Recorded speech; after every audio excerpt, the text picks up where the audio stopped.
Chinese Premier Li Keqiang has met representatives of the International Business Council in the WEF in Davos, and Li said the Chinese people's pursuit of a better life as well as the country's reform is the driving force in the world's second largest economy. He says China will continue to promote reforms in major areas this year, and relations between the government and the market will take center stage. Answering a question about economic risks, Li said that although China is expecting fluctuation in the property market, it's pushing forward steadily with urbanization. And he also referred to China's slowing economic growth. To have more analysis of the World Economic Forum, we are joined from our Durban studio by Lavan Gopaul, who is from Merchant Africa. Thank you very much for joining us on our program, Lavan. Greetings to your viewers. Can the leaders reach an agreement on solutions to salvage the sluggish world economy at where they're gathering now? At this stage, we've seen quite a few of the problems that appear to be troubling the world being identified. So we've got a long list of issues and concerns. There haven't been immediate solutions. We've already seen important announcements come out of both India and China, both these important economic zones, giving us an indication that growth may fluctuate. China saying that growth may be slower by 1%, and that is to say that they'll be growing their economy by about 6 to 7% in terms of GDP. India targeting a GDP figure slightly higher than that. And many of the robust statements from these countries about growth center around the lower oil price.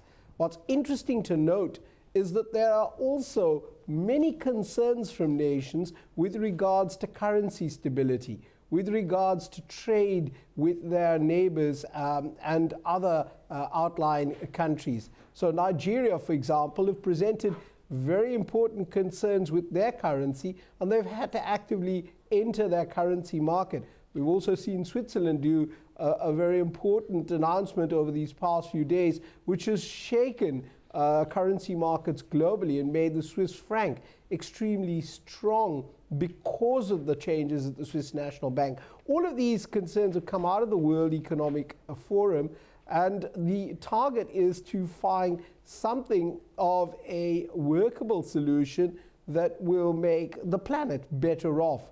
For now, there's been a long list of identifications, including one of those Oxfam statements that 1% of the planet will own something like 50% of the wealth by the next 18 months.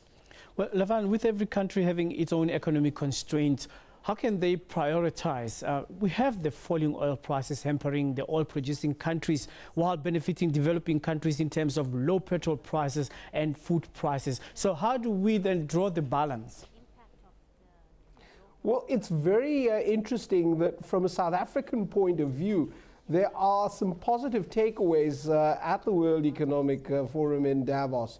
And as you mentioned, the lower oil price is a major benefit domestically, but it also assists us to engage with some of our neighboring countries and assist with domestic manufacturing. Another important factor is the change of the financial climate in Europe means that that is to say the European Union, will be geared up for trade with a lot of their member countries and the rest of the world. South Africa looks at the EU as one of our largest trading partners. So that's also very encouraging. The fact that we have strong relations with other BRIC countries, India and China in particular, is another boost for South Africa. Anything that you look at from a South African point of view is a positive spin for us domestically.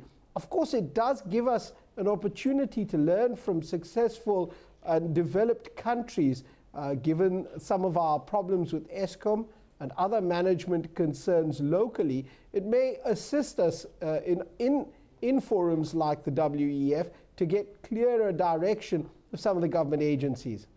Lavan, at the moment, we are waiting for Mario Draghi to make an announcement on the ECB's decision on a bond buying program.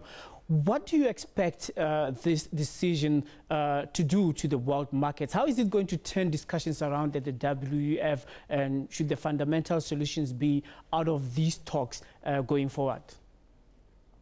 So firstly, the situation in terms of the quantitative easing program that's expected to be released from the EU has been aided in these past few months by a change in the oil price. To some degree, it will help manufacturing. The fact that the Swiss National Bank have changed their policy in defending their currency has artificially strengthened the franc, but then immediately weakened the euro in relative terms. That's another big plus. A negative is the fact that asset prices have not been increasing. And whilst for a long time the world has identified inflation as a concern, Europe is suffering from a different case, one of deflation. By introducing new liquidity into the market, chasing European bonds with this cash, you're likely to introduce a demand for assets. And this is likely to see a little bit of inflation creep into the system, something that Europeans desperately need at this stage because their assets have been somewhat devalued. It's also likely to engage substantial economic activity with all of their trading partners.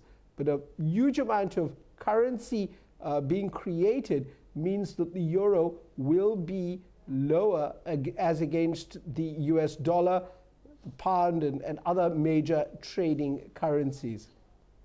Right. Thank you very much for your insightful view on this discussion on the World Economic Forum. That's Lavan Gopaul, who is talking to us from Merchant Africa, live from our Durban studios.